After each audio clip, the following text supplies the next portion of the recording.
ಅಂಕೋಲ ತಾಲೂಕಿನ ಶಿರೂರು ಗುಡ್ಡ ಕುಸಿತ ಪ್ರಕರಣ ಅವೈಜ್ಞಾನಿಕ ಕಾಮಗಾರಿ ನಡೆಸಿದ ಐಆರ್ಬಿ ವಿರುದ್ಧ ಕ್ರಮಕ್ಕೆ ಕರ್ನಾಟಕ ರಕ್ಷಣಾ ವೇದಿಕೆ ಆಗ್ರಹ. ಕಂಡು ಕೇಳರಿಯದ ರಣಭೀಕರವಾದ ಘಟನೆ ಅಂಕೋಲ ತಾಲೂಕಿನ ಶಿರೂರು ಗುಡ್ಡ ಕುಸಿತದ ಮೂಲಕ ನಡೆದಿದ್ದು, ಇದಕ್ಕೆ ಐಆರ್ಬಿಯ ಅವೈಜ್ಞಾನಿಕ ಕಾಮಗಾರಿಯೇ ಕಾರಣವಾಗಿದೆ.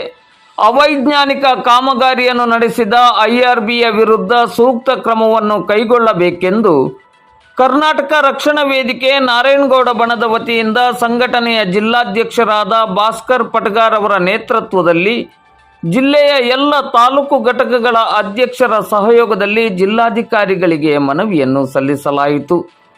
ಈ ಸಂದರ್ಭದಲ್ಲಿ ಕರ್ನಾಟಕ ರಕ್ಷಣಾ ವೇದಿಕೆ ನಾರಾಯಣಗೌಡ ಬಣದ ಜಿಲ್ಲಾ ಪ್ರಧಾನ ಕಾರ್ಯದರ್ಶಿ ಗಣಪತಿ ನಾಯಕ್, ಜಿಲ್ಲಾ ಸಾಮಾಜಿಕ ಜಾಲತಾಣದ ಸಂಚಾಲಕರಾದ ಶ್ರೀಕಾಂತ್ ಪಟಗಾರ್, ದಾಂಡೇಲಿ ತಾಲೂಕು ಘಟಕದ ಅಧ್ಯಕ್ಷರಾದ ಅಶೋಕ್ ಮಾನೆ, ದಾಂಡೇಲಿ ತಾಲೂಕು ಮಹಿಳಾ ಘಟಕದ ಪ್ರಧಾನ ಕಾರ್ಯದರ್ಶಿ ಶಹಜಾದಿ ಕುಲಶಾಪುರ, ಉಪಾಧ್ಯಕ್ಷರಾದ ಶ್ಯಾಮ್ ಬೆಂಗಳೂರು, ಕಾರ್ಯದರ್ಶಿಯಾದ ಮೆಹಬೂಬ್ ಶೇಖ್, ಕಾರ್ಯದರ್ಶಿ ಉಮೇಶ್ ಬಡಿಗೇರ್, ದಾಂಡೇಲಿ ಘಟಕದ ಉಪಾಧ್ಯಕ್ಷರಾದ ಅಜಯ್ ಪಾಟನ್ಕರ್ ಮತ್ತು ಹೊನ್ನಾವರ ತಾಲೂಕು ಘಟಕದ ಅಧ್ಯಕ್ಷರಾದ ಮಂಜು ಗೌಡ, ಕಾರವಾರ ತಾಲೂಕು ಘಟಕದ ಅಧ್ಯಕ್ಷರಾದ ನರೇಂದ್ರ ತಳೇಕರ್, ಕುಮಟಾ ತಾಲೂಕು ಅಧ್ಯಕ್ಷ ತಿಮ್ಮಪ್ಪ ನಾಯಕ್, ಗೋಕರ್ಣ ಘಟಕದ ಅಧ್ಯಕ್ಷರಾದ ಕುಮಾರ್ ಹಾಗೂ ಇನ್ನೂ ಅನೇಕ ಪದಾಧಿಕಾರಿಗಳು ಉಪಸ್ಥಿತರಿದ್ದರು.